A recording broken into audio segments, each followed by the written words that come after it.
Hello guys, welcome back to our channel. Episode ആരംഭിക്കുമ്പോൾ കാണിക്കുന്നത് വരുണിനെയാണ്. വരുൺ തൻ്റെ ക്യാമറയും എടുത്തുകൊണ്ട് പുഴക്കരയിൽ വന്ന് ഓരോ ചിത്രങ്ങൾ എടുക്കുന്നതാണ് കാണിക്കുന്നത്. അതേസമയം പുഴക്കരികിൽ രാധിക കുട്ടികളെ നൃത്തം പഠിപ്പിക്കുന്നതാണ് കാണിക്കുന്നത്. രാധികയെ കണ്ട മാത്രയിൽ തന്നെ തൻ്റെ ക്യാമറയിൽ രാധികയുടെ ചിത്രം പകർത്തുകയാണ് വരുൺ. പെട്ടെന്ന് രാധിക കാല് തെറ്റി താഴെ വീഴുകയാണ്. ഇത് കാണുന്ന വരുൺ ഓടി ചെല്ലുകയാണ്. അതെ, എഴുന്നേക്കല്ലേ, ഒരു ഫോട്ടോ എടുത്തോട്ടെ എന്ന് പറഞ്ഞ് രാധികയുടെ ഫോട്ടോ വരുൺ എടുക്കുമ്പോൾ പെട്ടെന്ന് തന്നെ രാധിക എഴുന്നേൽക്കുന്നു. താൻ എന്താടോ ഈ കാണിക്കുന്നതെന്ന് രാധിക ചോദിക്കുമ്പോൾ, അത് പിന്നെ മനോഹരമായ ചിത്രങ്ങൾ കണ്ടാലേ എന്റെ ക്യാമറ വിടത്തില്ല. എന്റെ ക്യാമറ ആ ചിത്രങ്ങളെല്ലാം പകർത്തിയെടുത്തിരിക്കുമെന്ന് വരുൺ പറയുമ്പോൾ, അതത്ര നല്ല ശീലമല്ലെന്നും തല്ല് കിട്ടിയാൽ മാറിക്കോളുമെന്നും രാധിക പറയുന്നു. തുടർന്ന് രാധികയുടെ വീണ്ടും കുറെ ചിത്രങ്ങൾ എടുക്കുകയാണ് വരുൺ. പെട്ടെന്ന് തന്നെ രാധിക കുട്ടികളെ വിളിച്ചുകൊണ്ട് അവിടെ നിന്ന് പോകുമ്പോൾ രാധികയുടെ കാലിലെ കൊലുസ് അവിടെ അഴിഞ്ഞു വീഴുന്നു. ഇത് കാണുന്ന വരുൺ അതെടുത്ത് ചേർത്ത് പിടിക്കുകയാണ്. നേരം രാത്രിയാകുന്നു. പിന്നീട് കാണിക്കുന്നത് രാധികയുടെ വീടാണ്. ഉറങ്ങാൻ കിടക്കുന്ന രാധികയ്ക്ക് വരുണിന്റെ കാര്യം ഓർമ്മ വരികയാണ്. നടന്ന കാര്യങ്ങളെല്ലാം ഓർത്ത് ചിരിച്ചുകൊണ്ട് കിടക്കുന്ന രാധികയാണ് കാണിക്കുന്നത്. അതേസമയം പ്രിയ വന്ന് രാധികയുടെ കതകിന് തട്ടുകയാണ്. ചേച്ചി എന്താ എന്നോട് പിണക്കമാണോ? അത് അന്നേരം എന്റെ ദേഷ്യത്തിന് വേണ്ടി പിടിച്ചു നിൽക്കാനല്ലേ ഞാൻ അങ്ങനെയൊക്കെ പറഞ്ഞത്.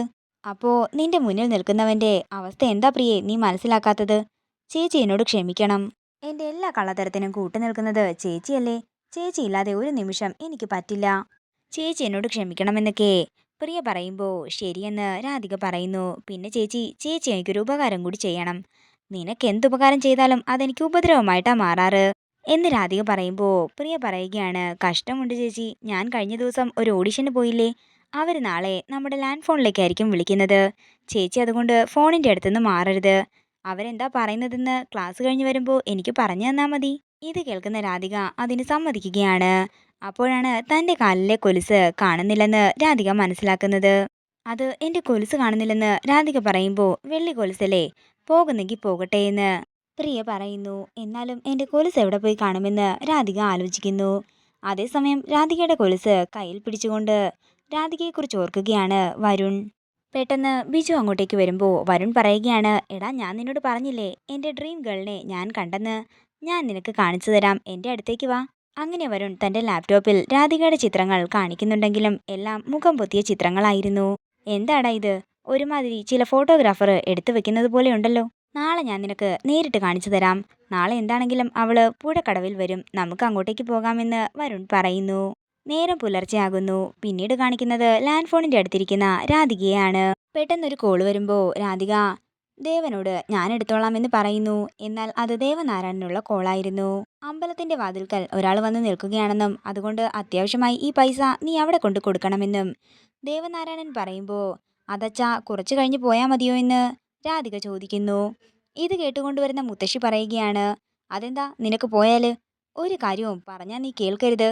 എൻ്റെ അമ്മേ, അവർ പൊക്കോളും എന്ന് ദേവൻ പറയുമ്പോൾ അങ്ങനെ വിഷമത്തോടെ രാധിക പണവുമായിട്ട് അവിടെ നിന്ന് പോവുകയാണ്. പിന്നീട് കാണിക്കുന്നത് രാധികയെ തിരക്കി പുഴക്കടവിൽ വന്നിരിക്കുന്ന ബിജുവിനെയും വരുണിനെയുമാണ്. അങ്ങനെ വരുണും ബിജുവും ചേർന്ന് അവിടെയുള്ളവരോട് രാധികയെ പറ്റി അന്വേഷിക്കുന്നുണ്ടെങ്കിലും ഒരു വിവരവും ലഭിക്കുന്നില്ല.